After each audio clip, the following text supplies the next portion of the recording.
এটা নিয়ে আর গুলোগুলি করবেন না, গুলোগুলি করবেন না। যদি করেন সবচেয়ে বড় শত্রু আমি হব। কে আপনি গুলোগুলি করছে? আমার বাপের জায়গা যাচ্ছে, আমার দাদুর জায়গা যাচ্ছে, আমি 100 বার প্রতিবাদ করব। আপনার পছন্দ হলে এই রাজ্যে থাকবেন, না পছন্দ হলে চলে যাবেন উড়িষ্যাতে, চলে যাবেন ঝাড়খণ্ডে, চলে যাবেন বিহারে। বলার সাহস পাচ্ছে কোথা থেকে? আপনাদের মতো লোকেদের জন্য, আপনাদের মতো লোকেদের জন্য মমতা ব্যানার্জি কথা বলার সাহস পাচ্ছে। লজ্জা করছেন আপনাদের? লজ্জা করছেন আপনাদের? ক্ষমতার মসনদে যাকে বসিয়েছেন, যাকে ভেবেছিলেন আপনি বিপদে পড়লে আপনার পাশে দাঁড়াবে, বিপদে আপনার পাশে থাকা তো দূরের কথা, যখন আপনি বিপদে পড়েছে আপনাকে আরো গঙ্গা সাগরের দিকে ঠেলে দেওয়ার জন্য কি বলছে? দিল্লিতে গিয়ে আন্দোলন করুন। আমি তো অবাক হয়ে যাচ্ছি।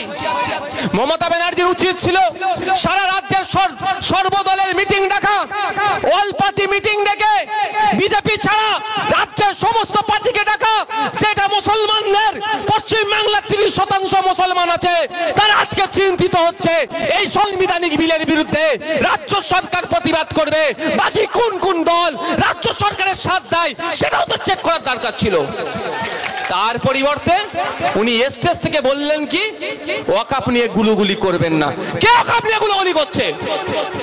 আমার বাপের জায়গা যাচ্ছে, আমার দাদুর জায়গা যাচ্ছে, আমি 100 বার প্রতিবাদ করব। আপনার পছন্দ হলে এই রাজ্যে থাকবেন, না পছন্দ হলে চলে যাবেন উড়িষ্যাতে, চলে যাবেন ঝাড়খণ্ডে, চলে যাবেন বিহারে। বলার সাহস পাচ্ছে কোথা থেকে? আপনাদের মতো লোকেদের জন্য, আপনাদের মতো লোকেদের জন্য মমতা ব্যানার্জি কথা বলার সাহস পাচ্ছে। লজ্জা করছেন আপনাদের? লজ্জা করছেন আপনাদের? মুর্শিদাবাদের মতো জেলাতে দাঁড়িয়ে, যেখানে সংখ্যালঘু সমাজের মানুষ প্রায় 70%, ওখানে দাঁড়িয়ে এই ওয়াকফ দিয়ে যেভাবে খিল্লি করলো, পেলে কোথা থেকে সাহস? আপনারা দিচ্ছেন, জানে দুধেল গাই পকেটে ভরে রেখে দিয়েছি, ভোটের দিনে 500 টাকা দেবো, বিজেপির একটু ভয় দেখাবো, ভোটে চলে আসবে। এই হচ্ছে আপনাদের দুরবস্থা। আমি তো ভেবেছিলাম মমতা ব্যানার্জি মহাশয়ের কাছে উনি অল পার্টি মিটিং ডাকবে, সবাইকে ডাকবে, উনি প্ল্যান করবেন, সবাই প্রতিবাদ করবে, কিন্তু উনি লিডার হয়ে থাকবেন। যদি মমতা ব্যানার্জি জায়গায় আমি থাকতাম না, জায়গায় আমি অল পার্টি মিটিং ডেকে দিতাম। এই সবাই বলো কি করব? সবাই বলবে এর প্রতিবাদ হোক, সবাই বলবে সুপ্রিম কোর্টে মামলা হোক। আমি মুখ্যমন্ত্রী থাকলে বোঝানোর জন্য বলছি, আমার মুখ্যমন্ত্রী হওয়ার ইচ্ছা নাই, আমার দলে কেউ থাকলে তাকে দিয়ে আমি মামলা করিয়ে দিতাম। তাহলে হিরো কি হতো? যে মামলা করছে সরকার। তার পরিবর্তে কি বলছে? দিল্লিতে গিয়ে ভোটের সময় যখন আসবে আপনারা দিল্লির রাস্তা দেখাবেন তো? কারা দেখাবেন? একটু হাত তুলে দেখান। এটা মাথায় রাখবেন, এখানে আপনার অস্তিত্ব লড়াই, এখানে Trinamool, BJP, CPM, Congress, ISF নয়, আপনার পূর্বপুরুষের রেখা যাওয়া কবরস্থানের অস্তিত্বের লড়াই। না হলে আপনার পূর্বপুরুষের কবরস্থানের উপরে দেখবেন মদের দোকান হবে, মদের ফ্যাক্টরি হবে, কিচ্ছু করতে পারবেন না। এটা মাথায় রাখবেন। যখন আইনটা পাস হয়েছে, সংখ্যার ভিত্তিতে পাস করালেও আমি তার কয়েকদিনের মধ্যেই আপনাদের উদ্দেশ্যে বলছি, একটা পোস্ট করেছিলাম আমার অ্যাডমিনকে দিয়ে, যে তুমি আমাকে মারলেও আমি এই আইনের পরিবর্তে, তুমি আমাকে জেলে দিলেও আমি এই আইনের পরিবর্তে, তুমি আমাকে খুন করলেও আমি এই আইনের পরিবর্তে। আজকে এখানে দাঁড়িয়ে বলছি, ফকির সাহেবের হুজুরের এই এলাকায় দাঁড়িয়ে বলছি, এই আইনের বিরুদ্ধে আমার জীবনের শেষ দিয়ে আমি লড়াই করব প্রত্যাহারের জন্য। বুঝতে পারছেন? এটা শুধু মুসলিম হিন্দুর ব্যাপার নয়, সংবিধানকে রক্ষার লড়াই। আজকে সংবিধানের আইনকে সম্ভবত সম্পূর্ণরূপে অনুচ্ছেদগুলোকে উল্লঙ্ঘন করছে, আক্রমণ করছে, ভায়োলেট করছে, তাকে বাঁচাবার লড়াই। আচ্ছা একটা কথা বলুন, সহজ ভাষায় বলছি। আচ্ছা এস্টেট, জমি জায়গা সংক্রান্ত ওটা কাদের? যৌথ লিস্টে না স্টেটের লিস্টে? আমি আপনাদের বলে রাখি, কিছু কিছু আইন আছে যেটা কেন্দ্র আর সরকার মিলে যৌথ লিস্ট বলে, ডিসাইড করে, আর কিছু আছে সেই পলিসি রাজ্য তৈরি, সেই রাজ্য তৈরি করে। জমি জায়গার পলিসি কে তৈরি করে জানেন? রাজ্য। এখন কেন্দ্র সরকার সব ক্ষমতাটা রাজ্য থেকে কেড়ে নিয়ে কেন্দ্র নিজের হাতে রাখার চেষ্টা করছে। তাহলে এর বিরুদ্ধে তো আগে প্রতিবাদ করা দরকার। যুক্তরাষ্ট্র পরিকাঠামোতে আঘাত দিচ্ছে তো, মমতা ব্যানার্জি সরকারের বলা দরকার তো যে তুমি আমার জমির অধিকারটা আমার।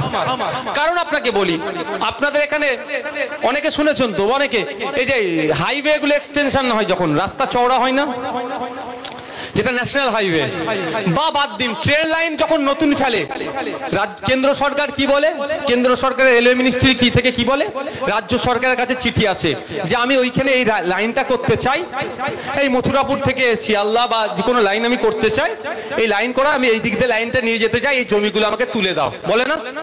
ক্ষতিপূরণ রেল দিয়ে দেয়। তোলার দায়িত্ব কার থাকে? রাজ্যের থাকে। কেন? রাজ্যের হাতে জমির ক্ষমতাটা আছে। তাহলে ওয়াকাফের সম্পত্তিটা ম্যাক্সিমাম জমিতে, তো তাহলে ক্ষমতাটা কেড়ে নিতে চাইছে। তাহলে এইটাকে সামনে রেখে সুপ্রিম কোর্টে মামলা করতে পারে। তা না করে কি করছে?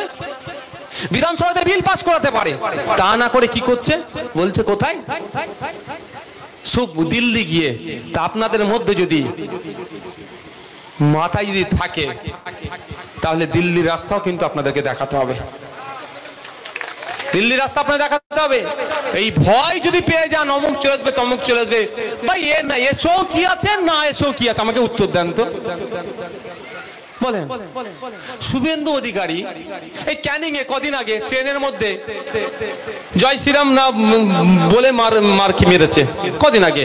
এটা তো উত্তরপ্রদেশ নয় তো, এটা বিজেপি পরিচালিত রাজ্য নয় তো, মার খেতে হচ্ছে। তাদের বিরুদ্ধে অ্যাকশন নিয়েছে। এই হাওড়া জেলাতে বলেছে অ্যাকশন তো নিয়ে দূরের কথা, আমরা আমাদের পক্ষ থেকে এফআইআর করেছি বলে আমাদের লোককে অ্যারেস্ট করেছে। অ্যারেস্ট করা ছিল ওদের লোকগুলোকে যারা ওই অন্যায় করেছে, যে আইনের পথে গেল তাকে উল্টে অ্যারেস্ট করেছে। মানে বুঝতে পারছেন?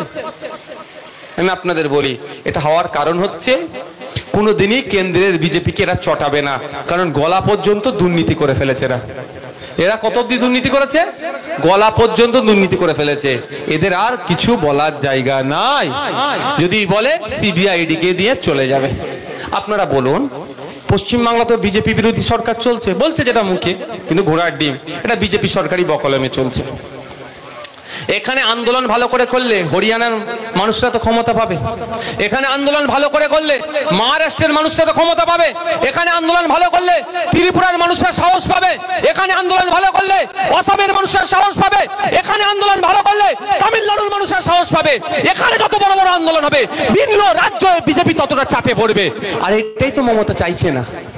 মমতা ব্যানার্জি চাইছে না বিজেপি দুর্বল হোক। বিজেপি দুর্বল হলে তো আপনি তো উড়বেন, আপনি তার পায়ের নিচে আর বসে থাকবেন? এটা মাথায় রাখতে হবে। আমাদের এখানে বড় বড় আন্দোলন করতে হবে। তবে হ্যাঁ, আমি আবারও বলছি, এটা ধর্মীয় লড়াই নয়।